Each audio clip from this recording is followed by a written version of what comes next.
Surrounding the world of Resident Evil 4 is a vast void. We often catch glimpses of this during the game through openings in the scenery. This unicolor void is what is outside of the skybox, and sometimes it acts as the skybox itself. So this combination of the skybox and the void wraps around, and extends far beyond the playable area we can explore, and it's typically filled with textures and graphics to simulate whatever type of sky or backdrop is needed for the map. So we have tree sprites that obscure the horizon line of the game, and then we have this continual foggy haze that extends outwards. Game developers typically match in-game fog with the color of the skybox, so things seemingly disappear, slowly working their way to a single color. With that said, we normally would never be able to explore this outer void past the skybox, but with the help of hacking, it can be done. And we run and run and run, watching as we pass the low-res textures that comprise of the background. Eventually, we pass through the last of them and enter the void. But there is another way. A way that, instead of bringing us to the void, brings the void to us. A way that's all thanks to our favorite companion, Ashley.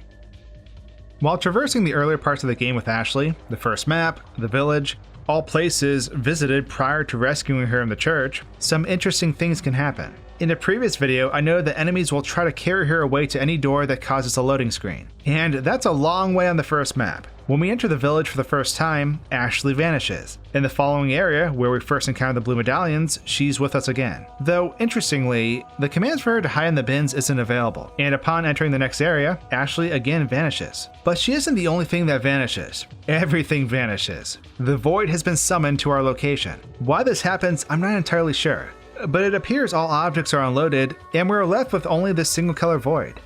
In essence, everything is invisible.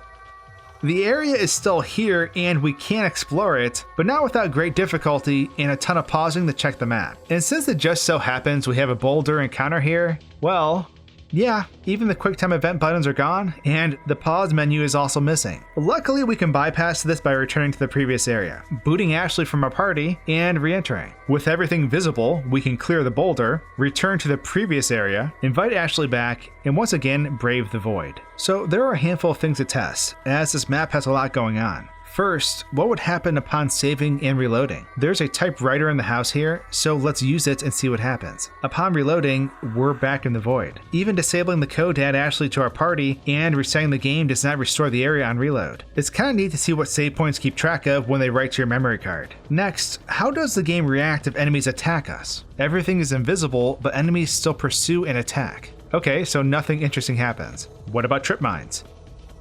Nothing. Dynamite? Same thing. Bear trap? Wait, if a bear trap goes off in the void, did it really ever exist? What if we were to pick something up? Oh, okay, Leon reappears. Without a gun. He has his knife, and if we rewind a bit, aiming with a scoped weapon also makes Leon reappear, if we do that first prior to picking anything up. But this begs a question. If Leon can be brought back, could anything else be restored? And after fumbling around in this environment for quite a while, I have to say I don't think that's possible. Unfortunately, bringing anything else back from the void seems impossible. All grenade types have no effect, as does other weaponry. And shooting the invisible glowing bits on the invisible tunnel ceiling, an infuriating task that turns into shooting the infinite rocket launcher repeatedly, doesn't load an item drop. It is kinda neat seeing how the character responds in a preloaded environment though. But running through the list again, we can watch Leon play charades, running a marathon and tripping amazingly, breaking into dance, hitting his knee on something, or stubbing his toe. Context truly is everything. However, we've yet to try one important thing. Hidden away in the closet within the house is our good pal Luis. It's a relief we can just kick this door multiple times. We don't need the hassle of shooting small invisible targets again. Pushing the bookcase out of the way like a mime, we let Luis free, and are given our first look at what a Resident Evil 4 audio drama could be. Little rough, don't you think?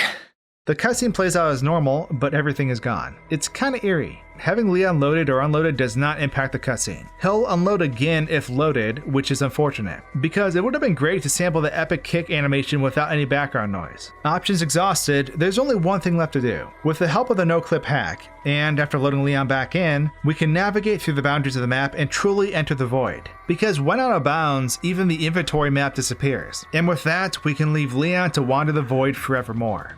And that's it, Leon's gone. Hope you all enjoyed this bizarre trip, and I'll see you all again soon on HorrorScoped. Cheers!